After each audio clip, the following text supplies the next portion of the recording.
Yeah, that's good. Yeah, that looks good. I must admit, that didn't cross my mind. You will hear me. Yeah, it's very plausible now. My voice is okay. Yeah, I'll talk from this. Oh, I just downloaded this thing on the internet. That's all.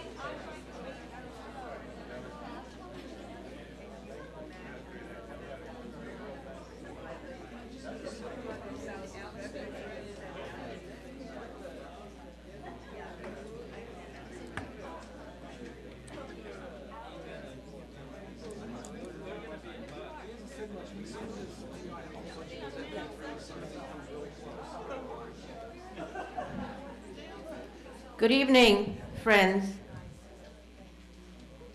We will have a little bit more explanation about Activist San Diego at the end of our program.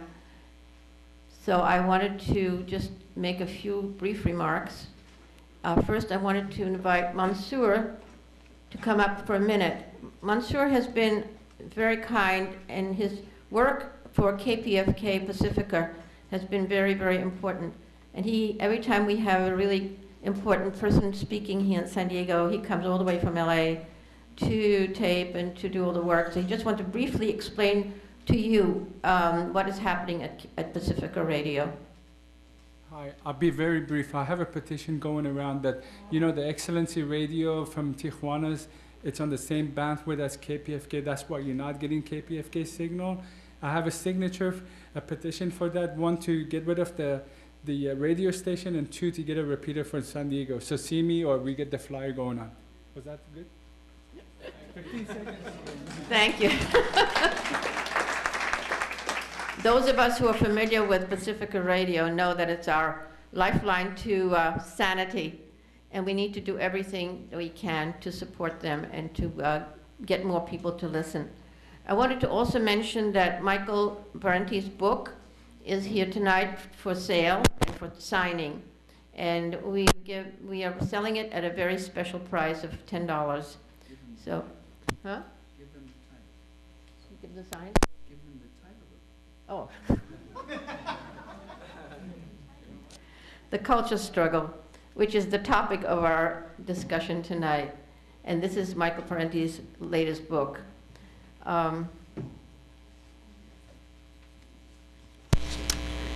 I need to tell you something about Michael Parenti. He's an internationally known, award-winning author and lecturer. He's one of the nation's leading progressive political analysts. His highly informative and entertaining books and talks have reached a wide range of audiences in North America and abroad. Michael Parenti received his PhD in political science from Yale. He taught at many colleges and universities in the United States and abroad. He's won numerous awards. He serves on the board of judges for Project Censored, which is one of our favorite organizations, and many other advisory boards, including the New Political Science and Nature Society and Thought. He's the author of 19 books. Some of these books are Super Patriotism, The Assassination of Julius Caesar, The Terrorism Trap, Democracy for the Few, To Kill a Nation, History as Mystery. The most recent book is Culture Struggle. This is a 2006 book that is available to us tonight, and he'll be happy to sign it for you. The book is about the cultural imperialism, cultural relativism, racism, and gender oppression. This book treats culture as a component of social power and political struggle in the United States and elsewhere. There are some 250 articles that Michael has written that appeared in scholarly journals and periodicals, and some of his writings have been translated into 17 languages. Cornel West said this about Michael: Michael Parenti is a towering prophetic voice in American life. We need him now more than ever. And on Aurora Online, they said, he's a prolific author, a charismatic speaker, and a regular guest on radio and television talk shows.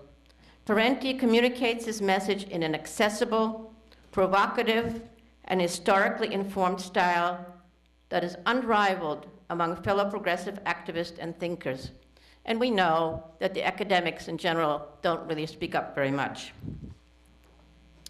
Michael, in his own words, reminds us that everybody's job is to speak up. He says, here at home and throughout the world, people are fighting back against forces of wealth, privilege, and militarism.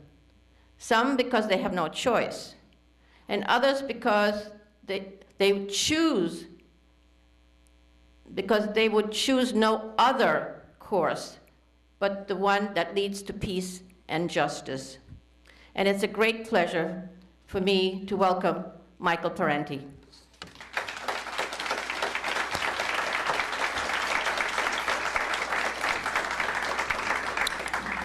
Thank you. It's very nice to be here. I'm actually not going to talk about the culture struggle. Some of the material in there I will be addressing myself to. The book actually deals with the whole idea of how you look at culture. How do we define culture? And culture is often looked at. I'll say a few words about the book because it entrees into what else I want to say here. Culture is often looked at in academia, at least say among anthropologists, as the accretion, the accumulation of past solutions and practices and traditions and things of that sort. What I argue in the book, which, by the way, the book has the virtue of brevity. It's only 140 pages, but I think it's full of a lot of good examples and arguments and such. Even if I got to say so myself, what I argue is that culture, in fact, is a very indeterminate thing. It's subject to change, and it's a highly politically charged thing. Culture,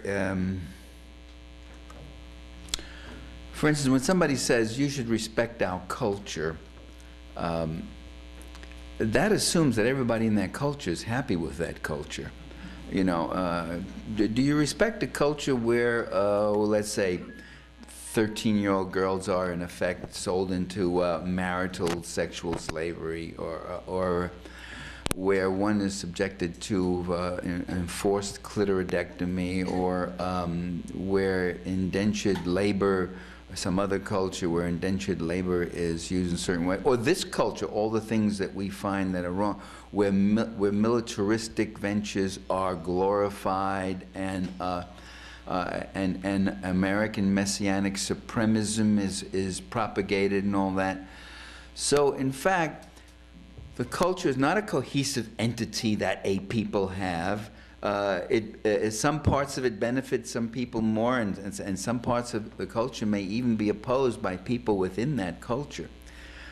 So your experiences, culture may permeate all our experiences, but it's not the sum total of our experiences. We can actually transcend culture. Because I come into this problem of we don't want to be cultural imperialists. We don't want to impose our culture on other people. But we don't want to actually even be cultural relativists, because cultural relativism gets us to this position I'm just talking about, which is, well, nobody can judge anybody else's culture. It's like a postmodernist idea, which is we can't judge anybody else. To judge because your judgments are always themselves culturally defined. So so you just be imposing your views on other people. So how do you get out of that quandary? And I do it two ways. One is this argument I just gave you, is that in fact, culture is not an absolutely encompassing thing, that people can actually stand outside their own culture to some degree and criticize things in it, which means that there are human feelings and human rights that transcend culture. And two, there's absolute objective evidence of that concept in a remarkable document, which was the first parts of which were put together in 1948. It's called the Universal Declaration of Human Rights, where by today, with all the different codicils and additions, about 110 or 120 countries sign on to this Universal Declaration of Human Rights. That's 120 countries of different nationalities, languages, histories, ethnicities, temperaments, and yet they sign on and agree that there are human rights that transcend culture. There are human perceptions that transcend culture.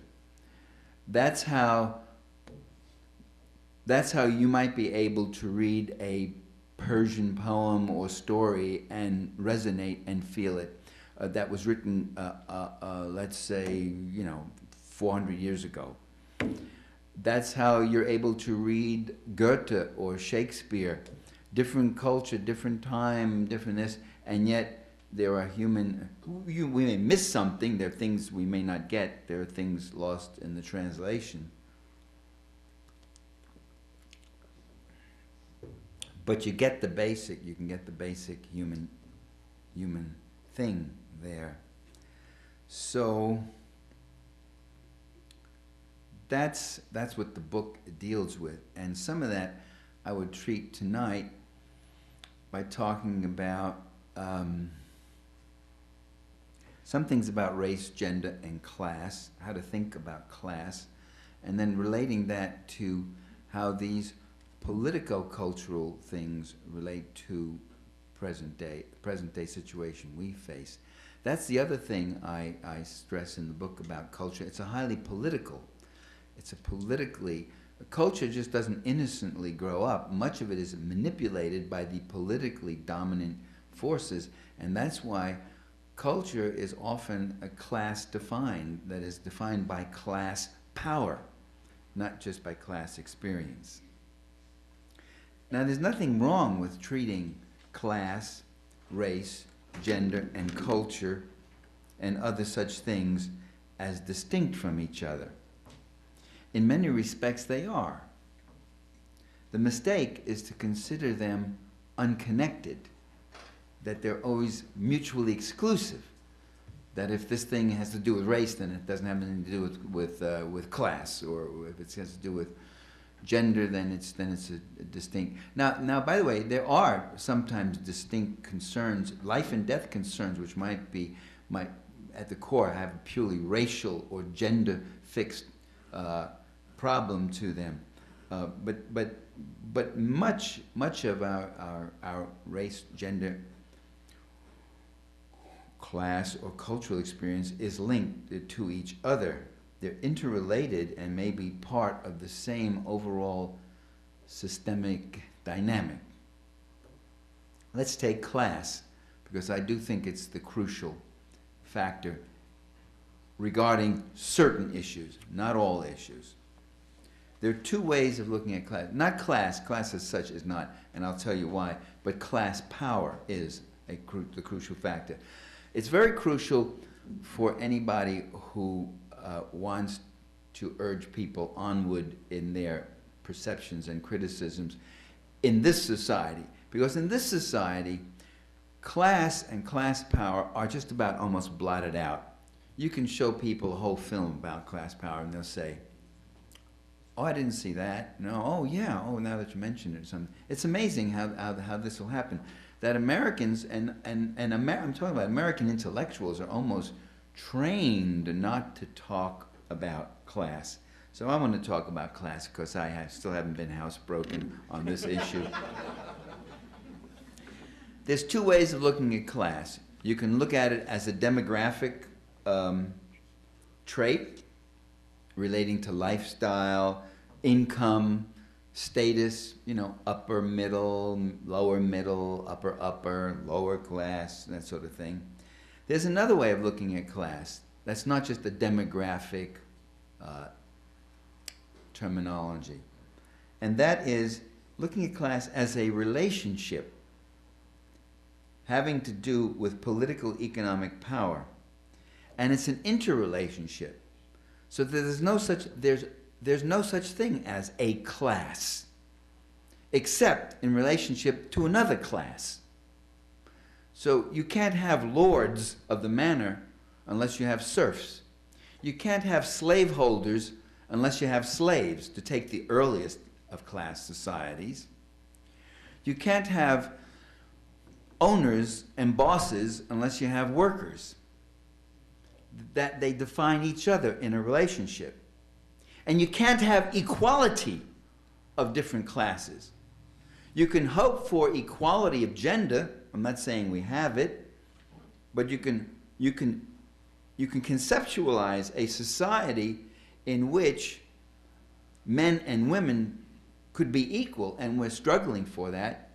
You can conceptualize a society where people of different ethnic groups, African American, Latino, Euro-American, all the various ethnic groups, Euro-American, Asian American, so you can conceptualize a society where all those people could live in equality and peace and mutual respect. Again, I'm not saying we've achieved that, but we're struggling for those things. But you can't do that with class. By definition, you can't say we'll have a class, we'll have a society where the rich capitalists and the workers are equal together, which is what they tell us we do have already. You see, that's what they say. Oh, we're all just regular old Americans. You, me, Rupert Murdoch, David Rockefeller, Bill Gates, and all that. Because, you see, the interrelationship in classes, not only do they define each other, but the interrelation, it's an inherently unequal relationship by definition. And the inequality comes from its relationship to a third set of factors. To a third factor, I mean. And that is the means of production. The mines, the factories, the railroads, the media, the this, the that, the companies, the corporations. What's the relationship to the wealth of the nation? To who controls the wealth of the nation? One group owns all those means of production, distribution, and accumulation of capital. And the other group has only one thing to sell in that market where so many things are being sold, and that's their human labor. I got to get a job, that's called.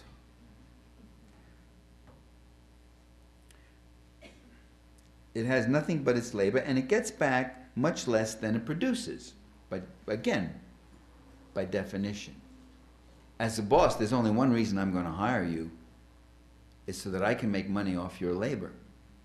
And the way I make money off your labor is by paying you less than the value you produce for me.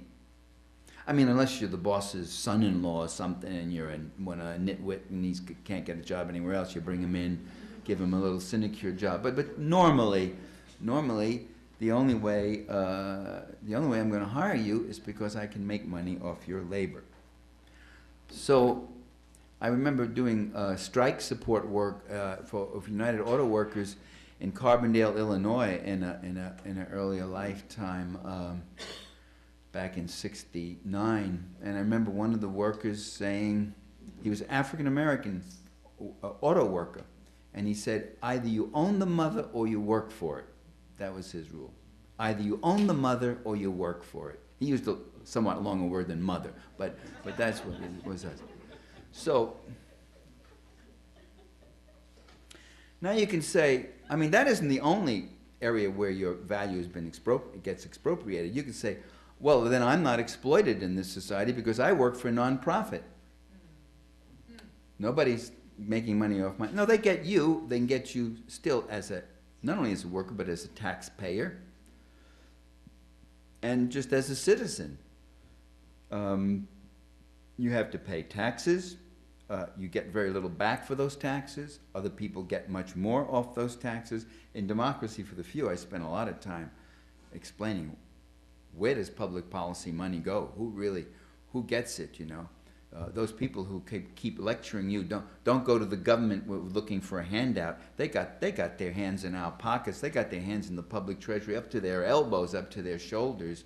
You know, Halliburton, Bechtel telling us, don't you go to the government for this or that. They can't do anything without first getting money from the government, to getting subsidized, getting their seed capital, getting equity capital. Their defense industries where the equity, where the Pentagon builds them, gives them the goddamn land and builds the factory for them to go build some kind of missile or jet or some other thing like that. So they're constantly blackmailing and extorting from us. And there's a perpetual upward redistribution from the worker to the owner, from the citizen to the private investor. The one thing that keeps private capital accumulation going is public subsidies. The one thing that keeps capitalism going is socialism. Socialism always comes in to bail them out. When Illinois Bank was going to go under, the Congress ran in there and voted them how much money. When Chrysler was going to go under, remember Lee Iacocca? Lee Iacocca, the captain of industry, he took over Chrysler and he pulled it up off the edge of bankruptcy and he brought it up there to be a profitable. He was a big hot. Some of you remember him. I even see some of the younger people nodding. Well, that's good. No, it's good to know there's at least some continuity of information and political experience. Yeah, but what they don't tell you is that this guy got from the Pentagon, he got billions of dollars in bail. Chrysler got these contracts on tanks and army trucks and all that. That's what pulled them out. In other words, you pulled them out. You should be on the cover of Forbes or wherever it is and says, here it is, look, Mabel Smith works here and there, pays these extraordinary extortionary taxes, and you know the taxes you pay. Do you all remember? You can remember that far back. You remember that very first paycheck you ever got in your life? Remember when you got that check and you said, there must be some mistake here. This is supposed to be for 2 weeks, but it looks like it's only for 1 week. And they say, no, here, look on the other side. See, we took off for that, took off that. So you're exploited even if you work for a nonprofit, okay? So what we're talking about here is not just class, not upper middle class, professional class, blue collar, white collar, inner city, the elderly, the seniors. We don't even want to use class at times, so we make up all these other terms, you know. We're talking about class power also. Wealth and poverty do not just happen to coexist, they are dynamically interrelated. Wealth creates poverty, and the labor of the poor create the wealth. You can't have rich people without having poor people. Slave owners couldn't live in that utter opulence that they lived on their big plantations and all that if they didn't have slaves who were working from dawn to dusk, and even after nightfall, and with lights, they'd have other chores they'd have to be doing, mending fences or digging a ditch or canal, something at night. They'd work them right into the night, work them every day, grudgingly sometimes giving them a few days off on Christmas or a Sunday off now and then. Lords could not live to the manner born without exploiting the serfs. Now, a slave and a serf, you can see where they're getting exploited. If a serf plants a crop and works it day and night, and then he's got to give half of this to the lord who doesn't do anything. Who doesn't do anything except go to cockfights or dog fights, ride horses, drink and wenching and having a jolly old time. That's the guy you're working for. And you know you're exploited when you got to give him half of it. The worker doesn't quite know that because the exploitation is taken off very silently. It's in, as Marx pointed out, every motion of the machine or any working in the office. It doesn't have to be factory work.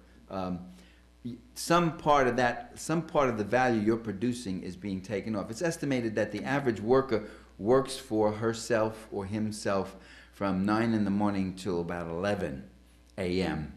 And then after that, you're working for your boss. Okay. Maybe it's a little late. I don't want you feeling too bad. Maybe it's as late as noon. I don't know. The colonizer cannot gather wealth without exploiting and impoverishing the colonies. By the way, that's what empires are about. Empires are about making money. That's why people go to far-off places. That's why they've been doing this for thousands of years, literally thousands of years. You go to the place not because you just want to put the flag in there or because you want your nation to have some kind of glory. You go because you want to make money off the labor and the resources that are in that country. That's what empire is about.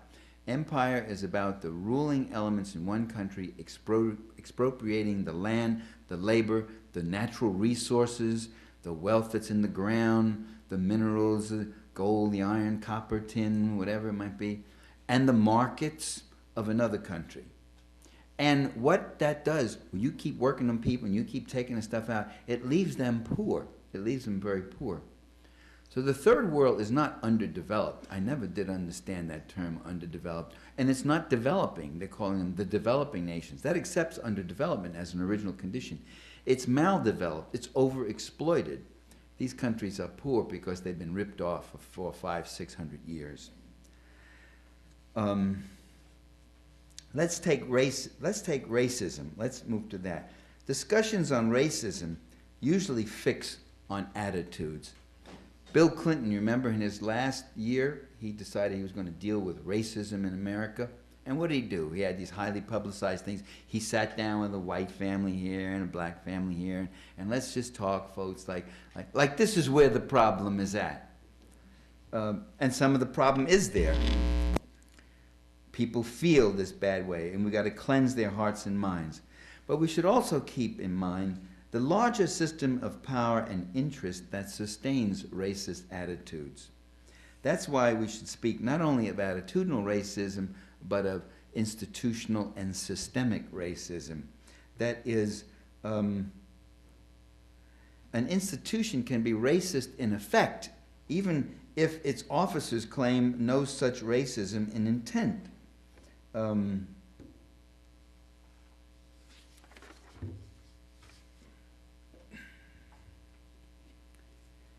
Now, when you talk about the overweening power and accumulation of power in this society, which is emblematic of capitalism, invariably someone is quick to come in a sentimental tone and say, but what about the small individual entrepreneur who has an idea and starts a business and creates something and employs some people and creates a product that's useful or a service that's useful? What about them? Aren't they of some value? And all I always said, usually said in this kind of sing-song voice like that, sentimental, and I always say, yeah, but we're not talking about them. We're not talking about mom and pop enterprises. We're not talking about small businesses. We're talking about these giant multinational concentrations of wealth and power. The small businesses are like squirrels dancing among the elephants. And squirrels dancing among elephants have a very low life expectancy. And it's about, what is it, 400 or 500 small businesses go under every week. And unlike the Bank of Illinois, unlike Chrysler, unlike some of the others, when they go under, you're out, you're on your own. You go broke on your own, you go into business on your own. Congress doesn't come rushing in multi-billion-dollar subsidies to save you because they're afraid that if you go down, it's going to be a suction and it's going to take a lot of other things and the whole big corporate economy may start coming down. You just go down, you're on your own. And do small businesses, are they of any value? They're of great value. They're of great value. They create most of the jobs in this society. If you look over the last 20 years at the Fortune 500, at the big corporations, between downsizing and outsourcing and cutting back and all the other stuff, you add that in against whatever new things they've started, and the net gain in jobs is about zero. Almost all job growth comes from small and middle-level businesses and the public sector. But that's not where the power is.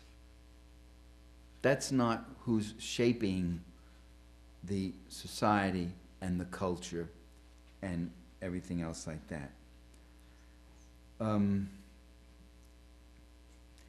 Now, for modern-day capitalist society, racism and sexism have been very functional.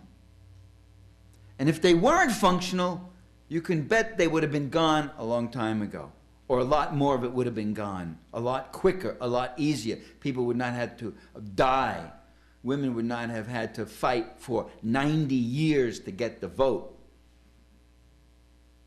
African Americans would not have to risk lynchings and death and whatever else to get some modicum of security if it wasn't so functional.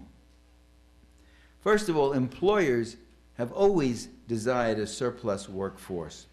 When there's full employment, when jobs are looking for workers rather than workers looking for jobs, then wages tend to go up. When wages go up, that cuts into my profits. See, every dollar I got to spend on stupid thing like wage increases or health care or occupational safety or environmental protection, every dollar I got to spend on stupid, ridiculous things like that is one less dollar for me. And I really don't like that if I'm a boss or owner or plutocrat. Conversely, when workers are in superabundant supply in an overcrowded job market, then wages can be kept down. Now, for generations, women, children, immigrants, and ethnic minorities who have suffered certain disadvantages and have very limited job opportunities serve as a reserve army of labor. They're a super exploited labor pool that increases the competition for jobs and further depresses wages. It lowers the floor of wages. I mean, one of the things that made African Americans employable in certain kind of service jobs was their willingness to take really substandard wages, because that's all they could get. One of the things that made women employable, and the reason bosses were interested in having women come work in these shops and all, was again, out of, not their willingness is the wrong word, out of necessity it becomes their willingness to work at this wage. So a super exploited reserve group or such kind is very functional in helping to depress and keep down wages and increase that profit of that margin of profit. Racism and sexism also serve class power as a divisive force. They help keep the working class fragmented, disorganized, fighting each other for crumbs rather than concerting for a larger slice of the pie. And the most successful unions have been the ones like United Auto Workers and others, machinists, others, that have overcome the racism in their ranks and get black and white and whatever other groups together so that they could work with unity and have an effective impact. And the same with sexism, you know. Busy beating your wife instead of organizing to beat your boss, which is what you really should be doing, and directing your anger and energies toward.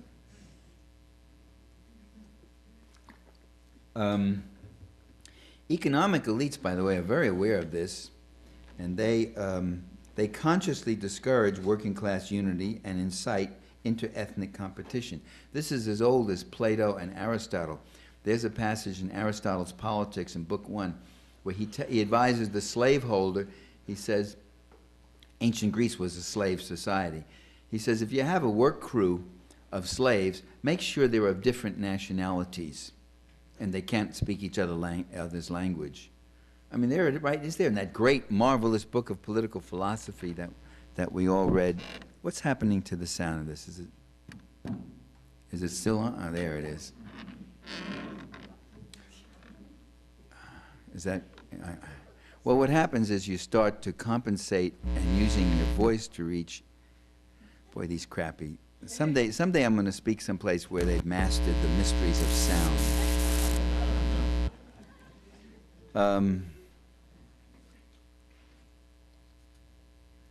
In the late 19th century, early 20th century, work crews in mines and factories also had the same problem, namely that they could not, or they would deliberately mix the nationalities. They'd have a Hungarian, a Pole, an Italian,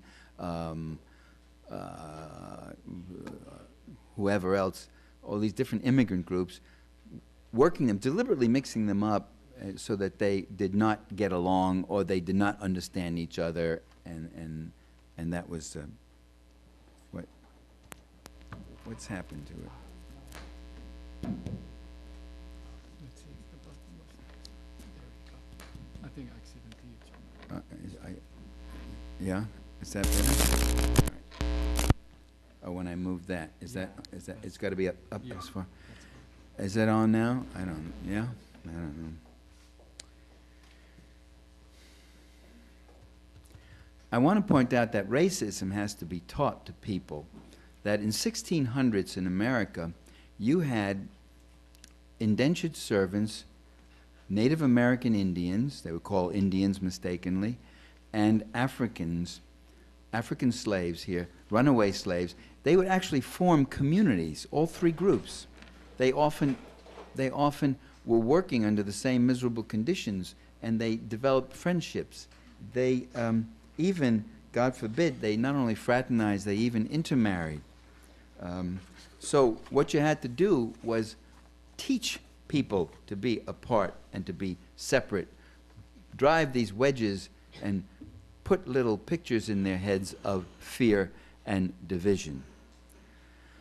To illustrate how culture is used as an instrument of social control, there we are. I finally got it. But I dare not move a quarter of an inch away, otherwise.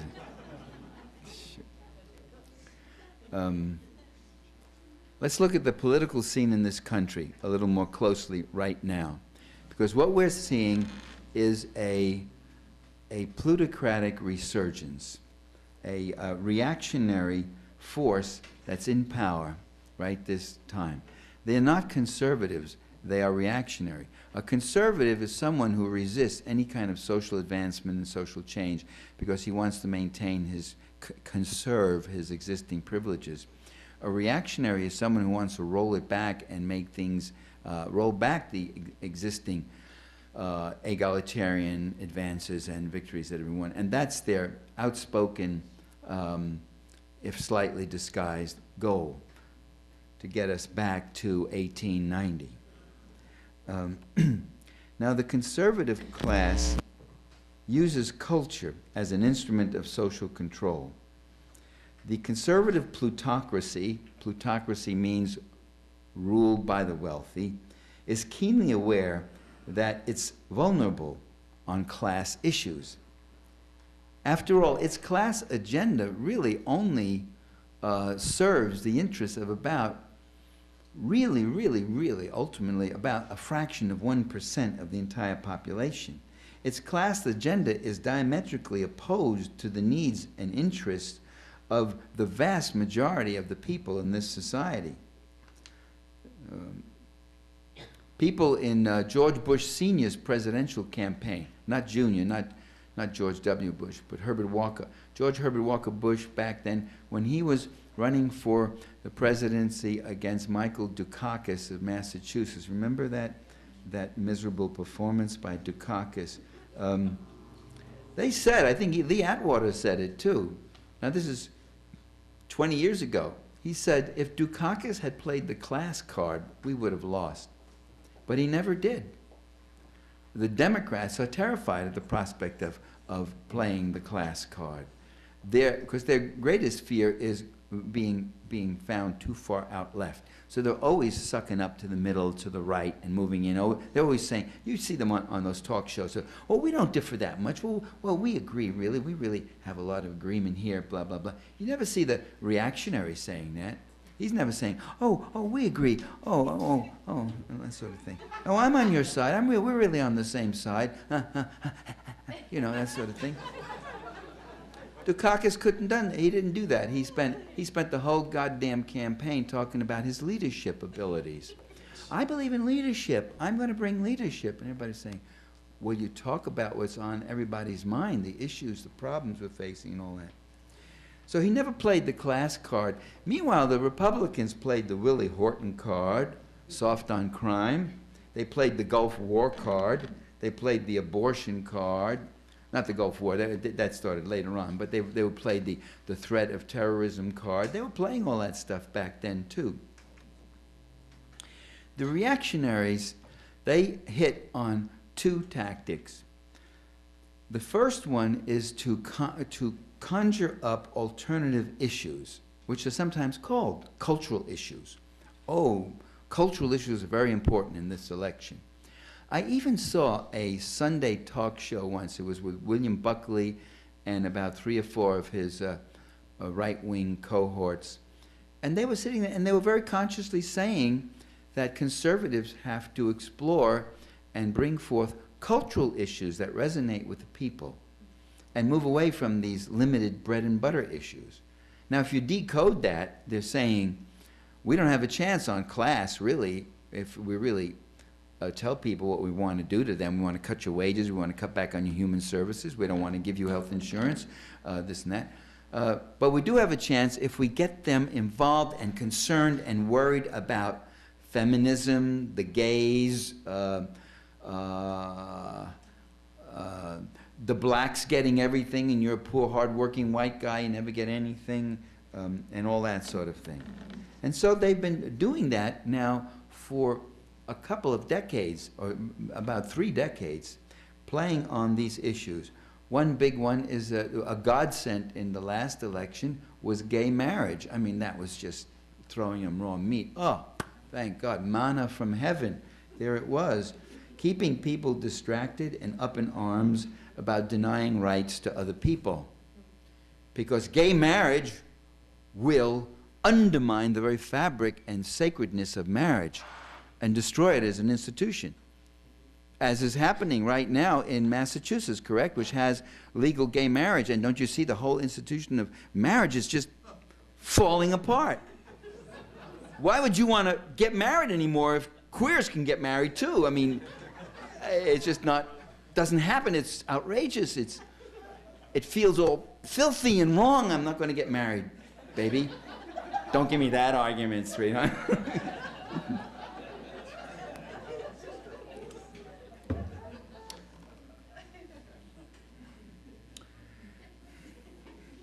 Flag burning. There's another burning issue. Congress, the U.S. Senate, right, just a few months ago, almost passed a resolution to start the constitutional amendment process to make desecration of the flag a felony, put it in the Constitution. And that's an urgent issue there again. I mean, most of my clothes are singed by these flag burners. I can't walk down the street without flag burners doing it. I was at the airport and some guy was burning a flag. It almost killed several of us, right? Don't you live in constant terror and fear of these flag burners all over the place? I mean, this is an issue that we have to wake up America about. The importance of it is something. Well, abortion, that is an important and a real issue. Do you know? But that is the perfect example of the manipulative agenda that is being used. If anybody says, oh, what, do you got a conspiracy theory? You think they really deliberately propagate these issues and all that, you know? I say, okay, they don't really deliberately propagate these issues. They just seem to propagate these issues continually, incessantly, without relief, okay? Now, whether they intend to or whether they do it in a fit of absent-mindedness, you choose, you choose. But 30 years ago, 30 years ago, conservatives and right-wingers were for abortion. Ronald Reagan signed one of the most liberal abortion laws. You're living in the state where it happened. George Herbert Walker Bush Sr., George I, when he was in Congress, voted for an abortion bill.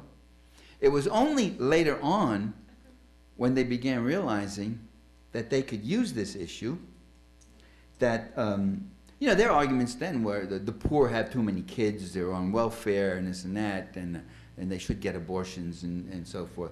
Then they began to realize that it was a deeply divisive issue, that they could, they searched for divisive issues. Oh, Parenti, stop being so cynical, paranoid, conspiratorial. No, they do. They call it that too. They call them wedge issues. How they can cut in and take a piece of your constituency and win support.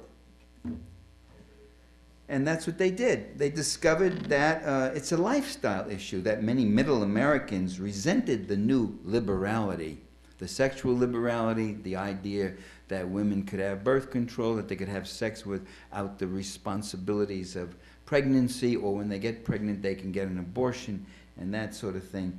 Catholics who were heavily Democratic voters in those days, they felt strongly against abortion, and as did poor white Southern fundamentalists.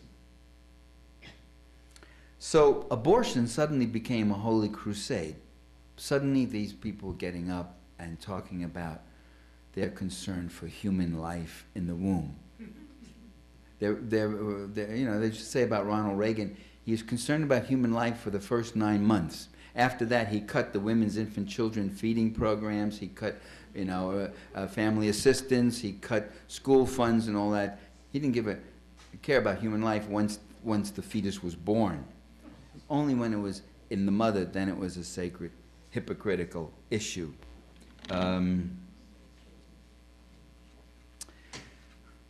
Here's another one, family values. Family values, they found that people were concerned. Family values is in contrast to some of the things you see on TV, like Sex in the City, or some of those other shows where people just seem to be living lives of libertines and living very well indeed, too, and not raising children and not showing, not with their noses to the grindstone the way we are. And you look at the family value proponents, Newt Gingrich, who divorced his wife to marry his secretary, who he had been already doing, and comes to his wife on her bed, hospital bed, you remember that? She had cancer, to get her to sign the divorce papers. There's your family values guy. And some time later, about 6 months later, it was reported in the paper, this big, the column. Imagine if it had been a Kennedy or a liberal or a progressive, but that big, it said she had to go to her church for support for her and her children, for his children too. So these are the family value guys. They're the biggest bunch of hypocrites there are. William Bennett. Remember William Bennett, Mr. Preacher? He preaches, he's always Mr. Values. He's always, you see, there's something wrong with this microphone, isn't there? Oh, man. I don't know. It's dead. It's gone. No. A piece of tape where? That's not the button. I don't think that's the button. I'm going to have to talk like that. You see, this is, when they check the sound, they go like that. Checking, checking, checking. Yeah, this works. This is playing. It's fine. But nobody stands like this and talks. Even there, it's slipping away. All right. Family values. William Bennett. William Bennett constantly preached to us, constantly, tirelessly, annoyingly preached to us about self-control, self-commitment, self-development, self-reliance, about sobriety, that this is a society of self-indulgence, and people and educators and all that should learn discipline and all these. It turns out what? He was a gambling addict. He lost $9 million in Vegas. He was those high rollers. You ever go to Vegas? I like Vegas, I must confess. I have friends there. I visit them once in a while. And I also speak at the local community college. So, but you go in some of the casinos, you have the high roller. It's a separate section. You go up a couple of steps, it's got a little banister, and you can see these guys in there. And you can't get in that game unless, like, you're open, you pony up 1,000. You're opening, your lowest minimum is $1,000 a roll or something like that. And people sit there, and you know what those high rollers are known as? And William Bennett was one of them. You know what they're known as? Losers. That was the term used. Losers. And he lost $9 million. This is the family values guy. Dan Burton, Republican of Indiana, is my favorite. Dan Burton was a heavily family values guy. He fought against legal abortion. He fought against all sorts of things, gay marriages. He fought for the Christian family, he called it. Family values. He had a wife, he had 3 kids, and he also had a payroll with a lot of other young ladies on the payroll whose jobs and tasks were very hard to define or trace. One of them, in fact, he set up in a house back in his area, back in Indiana, which he said was his home office, although it was outside his district. And so he had these women in his pay who helped him with his, family value. He was a real paterfamilias, Dan Burton. The whole staff was one big happy family here, it seemed like. And about the time Burton's story, but he's still in Congress, by the way. He's still in Congress. They said, and the hypocrisy is exposed, but they're still there. There's a double standard there. If you're a conservative, you can get away with much more, usually. Then the story about that time came out that there were male prostitutes paying visits to congressmen on Capitol Hill. Male prostitutes, the different congressmen were indulging with male prostitutes. When I heard that story, I was shocked. I was disgusted and repelled. It really lowered my opinion of male prostitutes.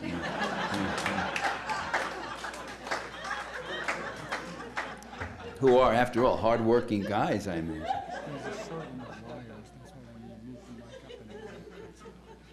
Okay, I mustn't move. All right.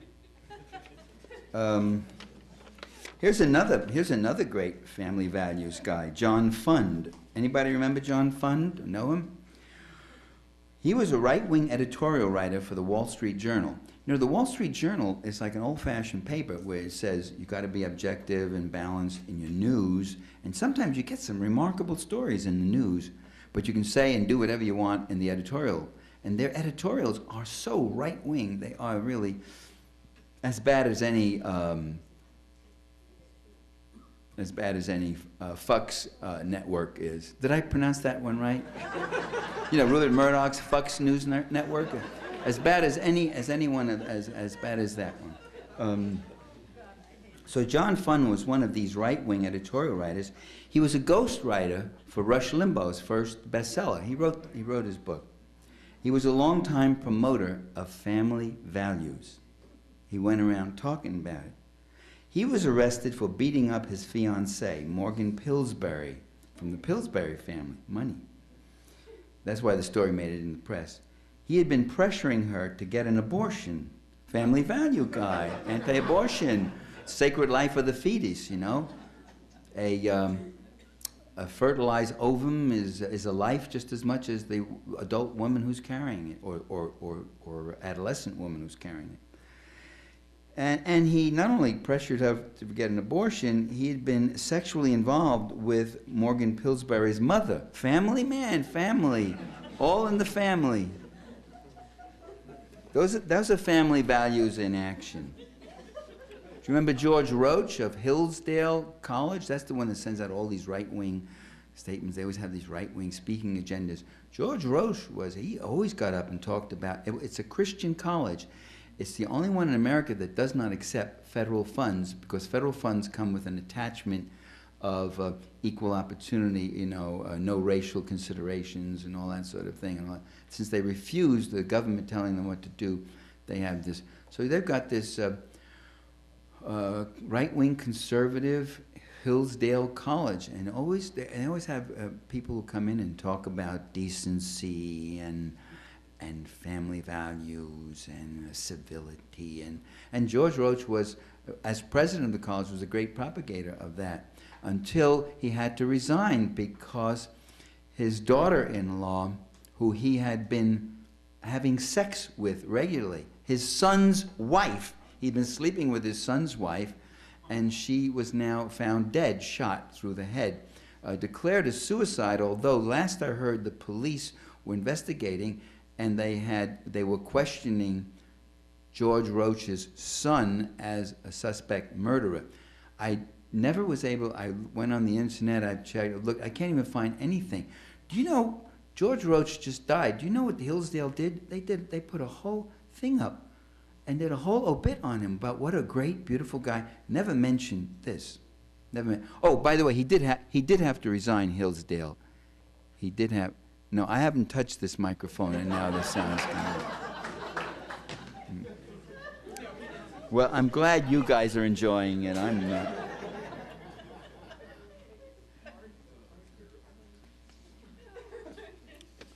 The second tactic of reactionaries is to, let me just see if this one is still alive. It might be a little better.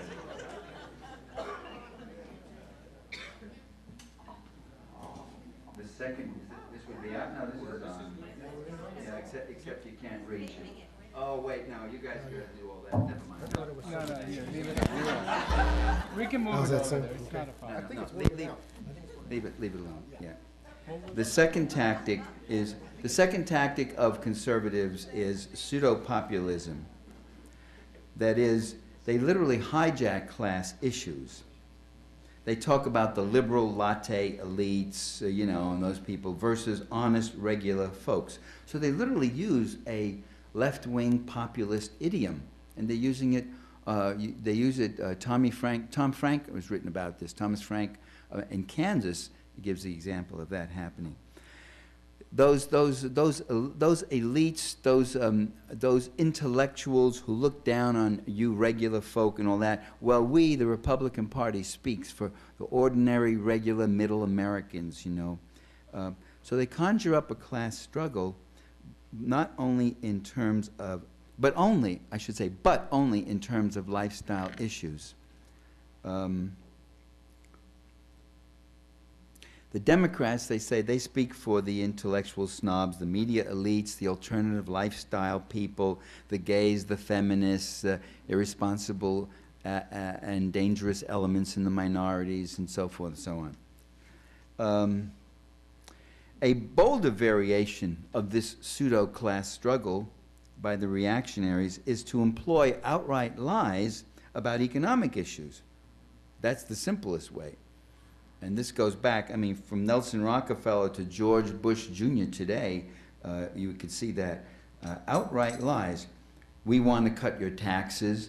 How many people here have seen a dramatic decrease in their federal income taxes since George Bush is in? He talks about how much well, you're not in the right bracket, I think. If you're up in that fraction of 1%, you would have seen very substantial increases. But you see, he doesn't say that. Outright lies. We're cutting your taxes. The Democrats just want to tax you, tax you, tax you. Meanwhile, they're taxing.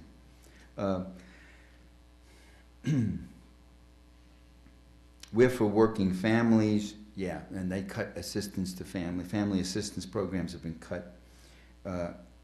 You get a better deal from us, less inflation, less wild spending of your tax dollar. These are all false, all false. There have been record deficits. Inflation is there. Real wages are not keeping up. Wages are not keeping up with inflation in the last 5 years.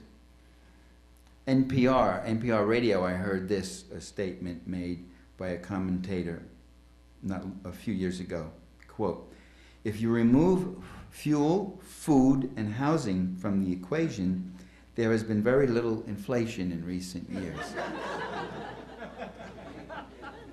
You remove a few more things, and inflation disappears altogether. But that's a very interesting mode of analysis, isn't it? I mean, how far can you carry that? Can you apply that in other areas, that kind of mode of analysis? If you don't count the last 15 years, none of us have aged that much.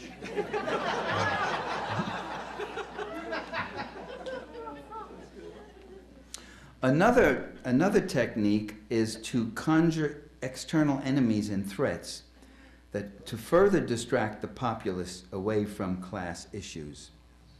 9/11 was a godsend. 9/11 was almost too perfect. 9/11 might lead one to entertain certain suspicions. We might just wonder about things. Now, whether you have a conspiracy theory about 9/11 of the kind that was put out by the media and the White House, a conspiracy theory that says that some Saudi Arabian young men hijacked these planes and had planned to drive them into the White House, that's a conspiracy. That's what conspiracy means. To collude together to commit some illegal act by illegal means or whatever like that. Either you have, whether you have that conspiracy theory, or you have another conspiracy theory that it was an inside job, a false flag operation, like Tonkin Bay or the like, the sinking of the Maine, whatever, to create a casus belli and an international crisis and to get the people excited, frightened, and rallying around you, you must allow that 9/11 did serve the reactionaries so very well. And in their plan, in their secret plan called Rebuilding America's Defenses, I am only one of about 11 million people who got hold of this plan. It's right there on the internet. You know, when people say to you, what do you got, a conspiracy? I said, no, what conspiracy? Well, you're ascribing to them these intent. I said, I'm not ascribing anything to them. It's on the goddamn internet.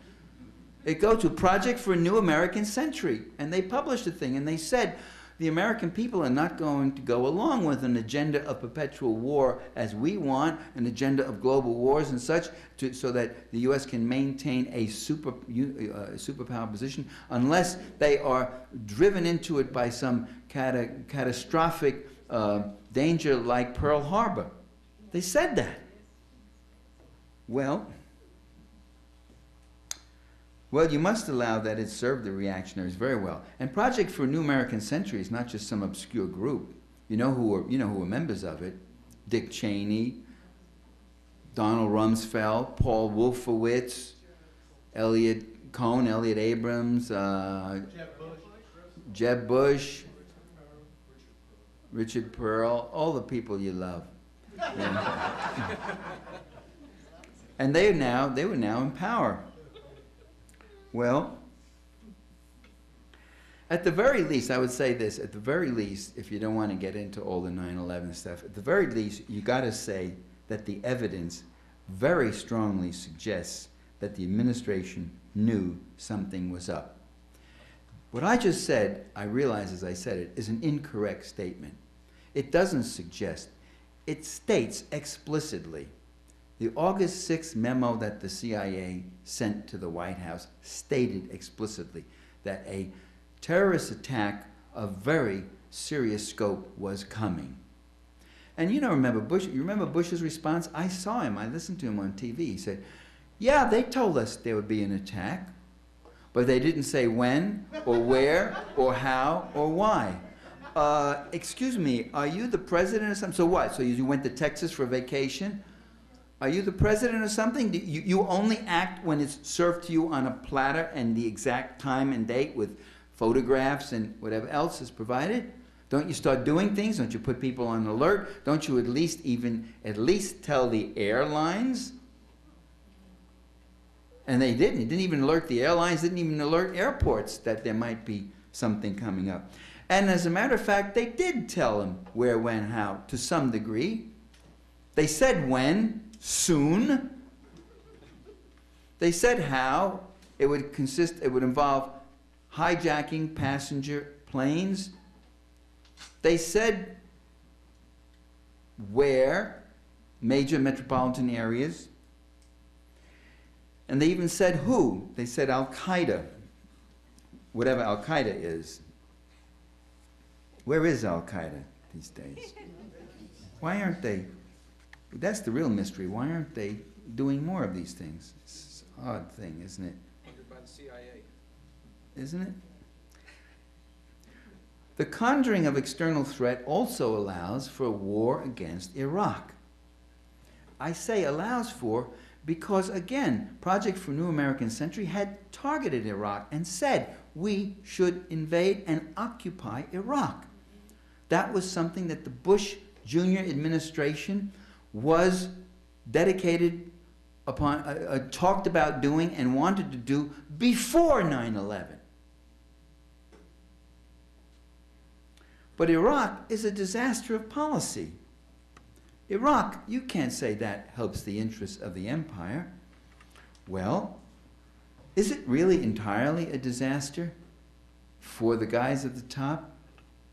Multi-billion-dollar contracts to Halliburton, Bechtel, and over 100 other corporations, an immense source of profit and accumulation for corporate America, a single greatest bonanza for corporate America in generations, since the last war maybe, I don't know. All compliments of the US taxpayer. Iraq, the war also rallied public opinion around the flag. This was a guy who was already down to 45% ratings on September 10, 2001. His ratings were like down here.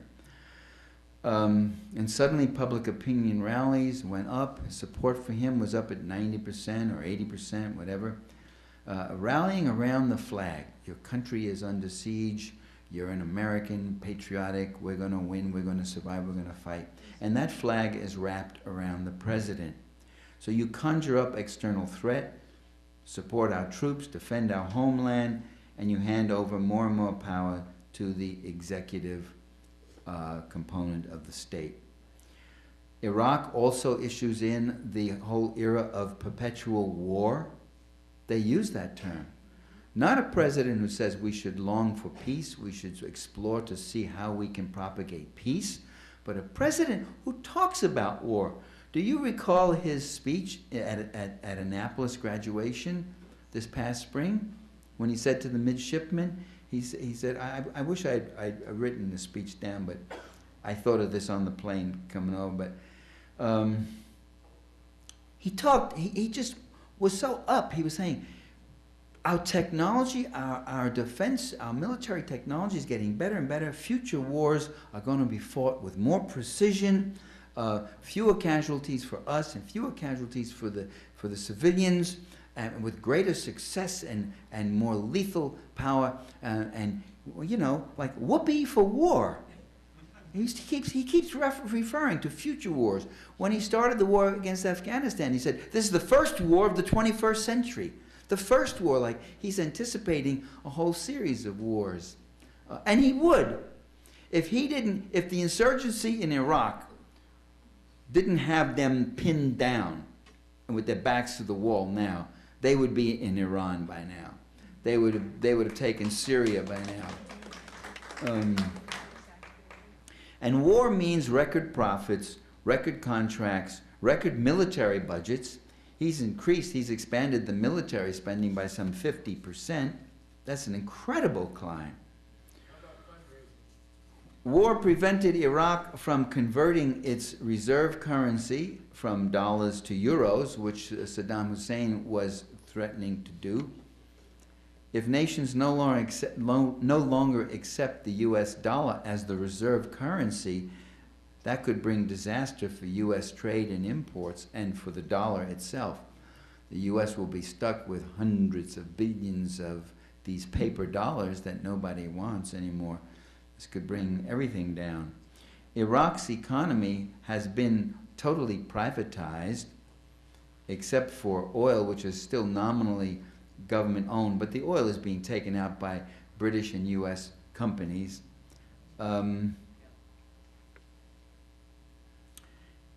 The economy under Saddam Hussein was totally state-owned. In fact, Donald Rumsfeld used a very interesting term. I was amused by it. He said, "It's a Stalinist economy." Stalinist, see that? So we're fighting Stalinism in Iraq. The U.S. had a commission set up before the invasion of Iraq, before February and March 2003. They had a commission set up expressly to privatize the Iraqi economy. That was in 2002. That is a central goal of the global free market empire, to take any country that is self-defining, self-developing in any way, and turn it into a totally privatized, totally deregulated component of the free market global system.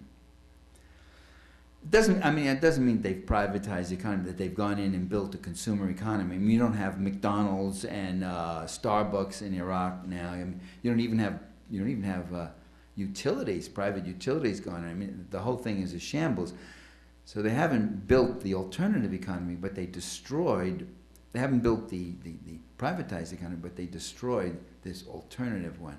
And any country that tries to use its land, labor, resources, and markets outside of the global free market system is going to be targeted.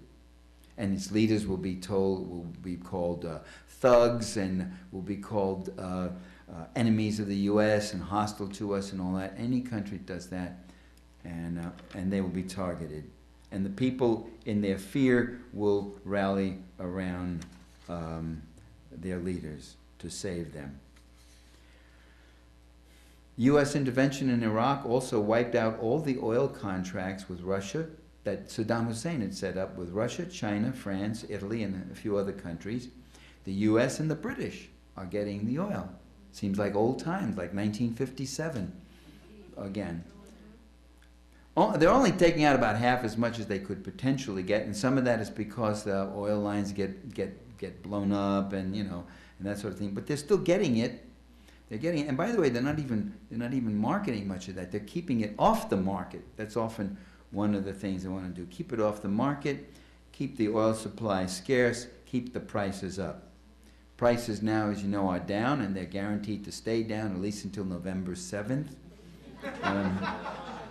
Election day, after election day, you can hold on to your wallet again. And finally, the occupation of Iraq, had it gone right, it would have established a strategic place in the Middle East.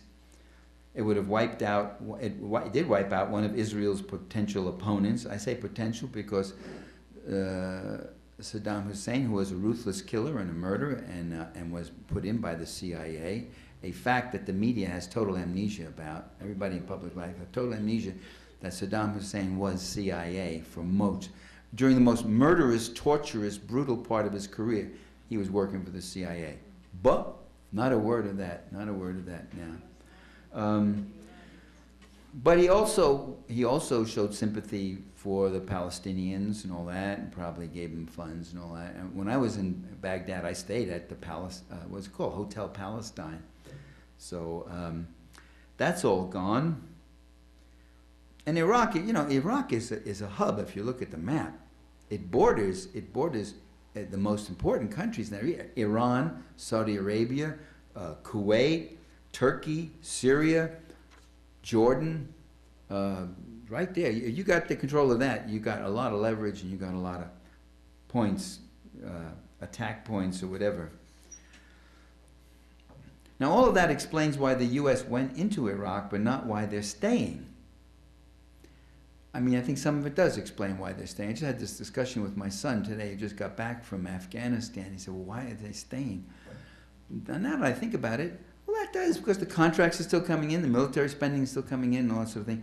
But the other point is they really are stuck now. They are faced with a policy that is failing desperately. They're caught, but the costs are not that great. The political costs are not that great, really. It's still a rallying point. It's still their theme, which is terrorism, and the only reason we're not getting attacked now is because we're still pursuing it there. We've got to stay the course. They're going to hang on indefinitely. There's no massive peace movement and resistance. They're losing 10, 12 soldiers a week. Richard Nixon lost 110 a week. That's when it was a problem. And there were hundreds of thousands of people out on the street.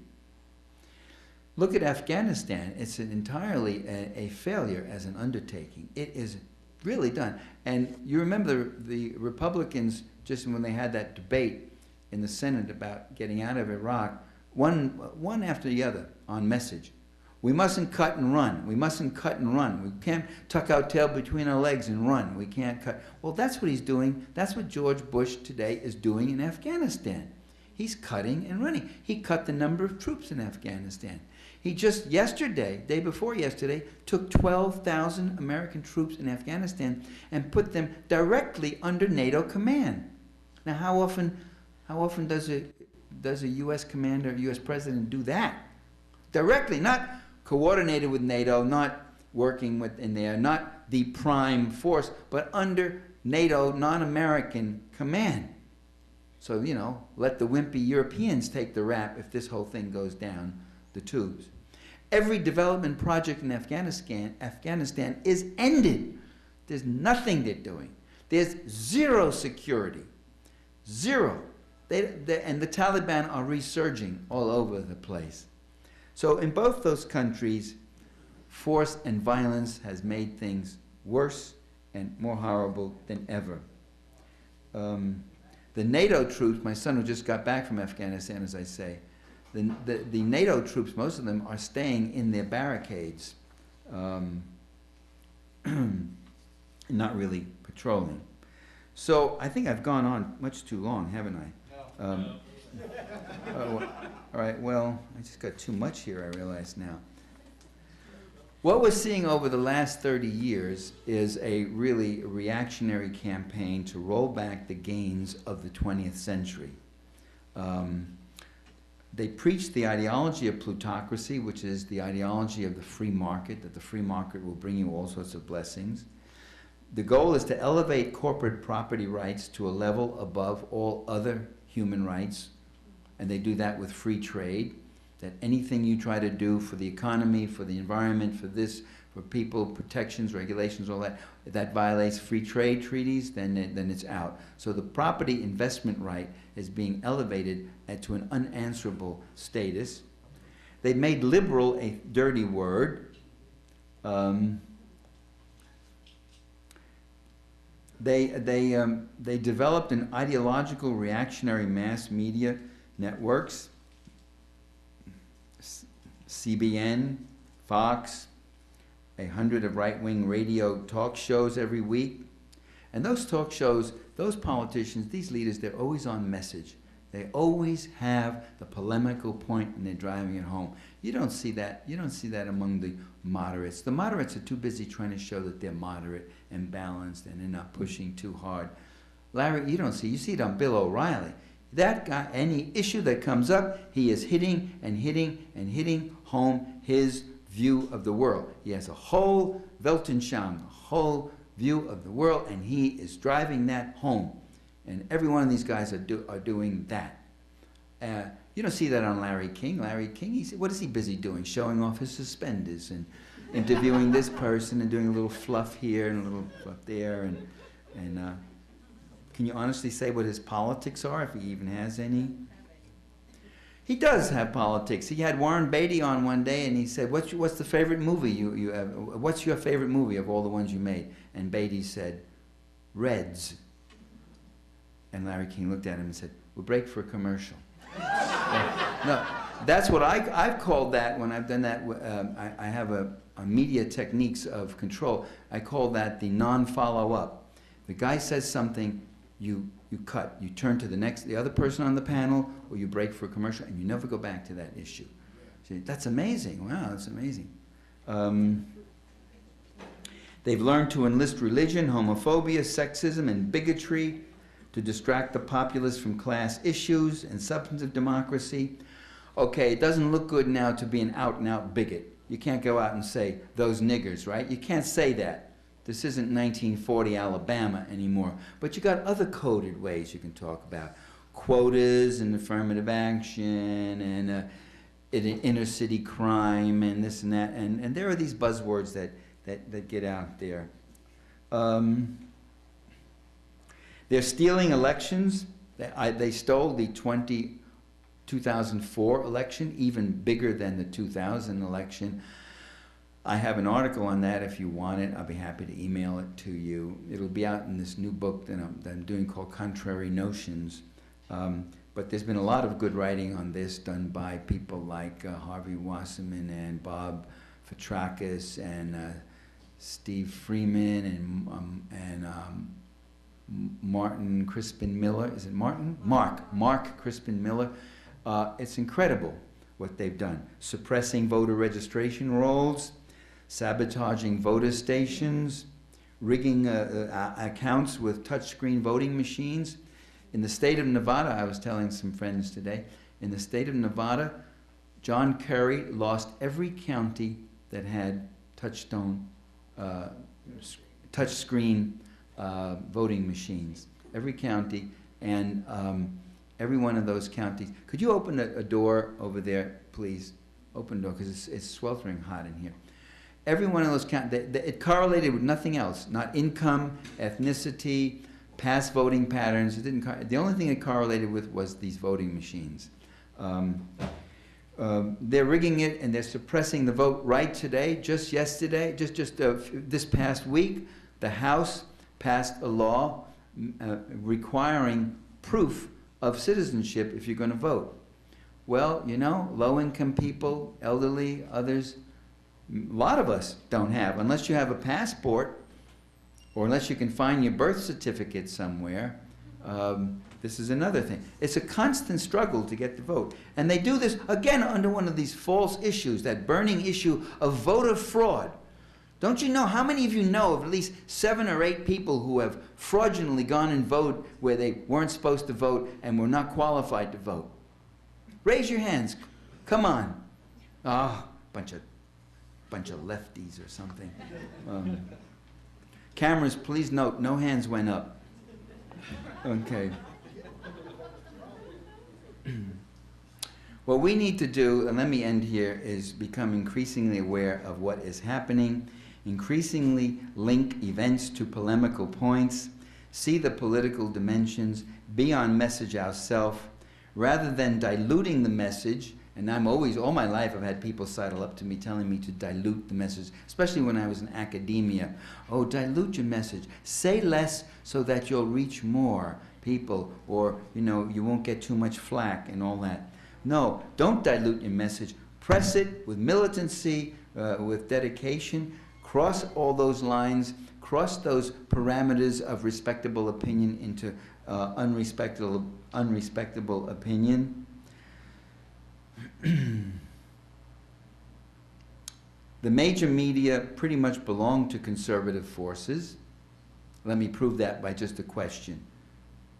Did the things I said tonight about imperialism and class, have you ever heard any of that on CBS, NBC, ABC, or Fox News Network? Or any of the other fucks that were involved in the media, mainstream media? Have you ever? Yet reactionaries do believe that the media are liberal.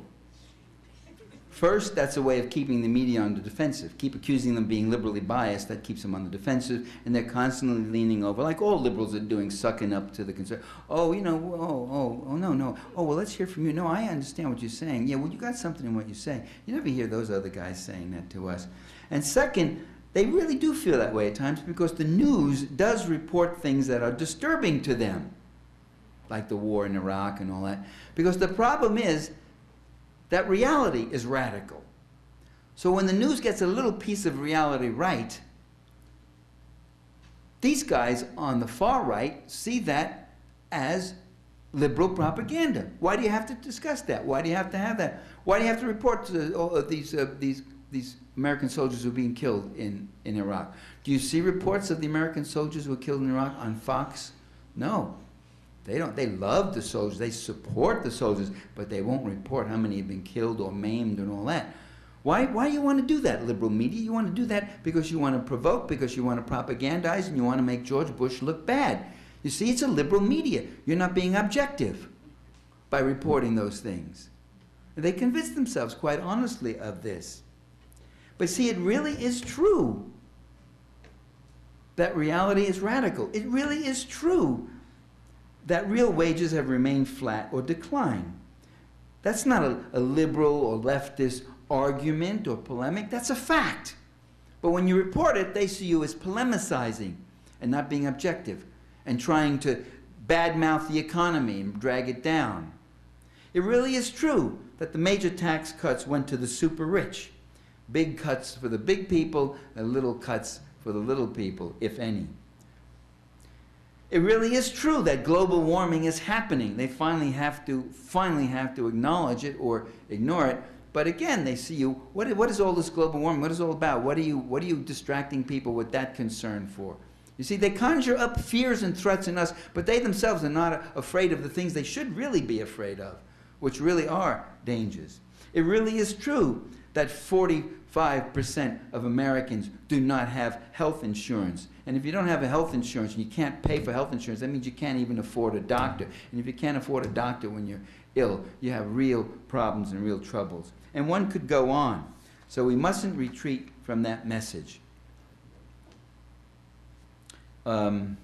Let's educate ourselves, propagate our message, organize, agitate with uncompromising militancy. Thank you very much.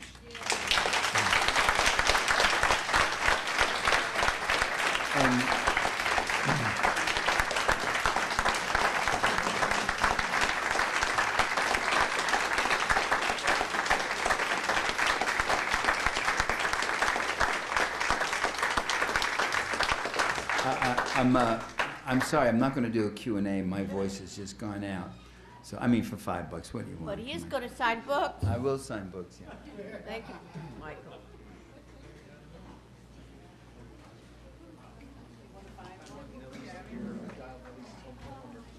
We have some cards on the seats for you to fill out, if you don't mind, to let us know your name and your phone number and your email address. We want to keep in touch with you. Activist San Diego website is a great place to go to find out what's going on. You want to say something? Donnie's going to come up and say something.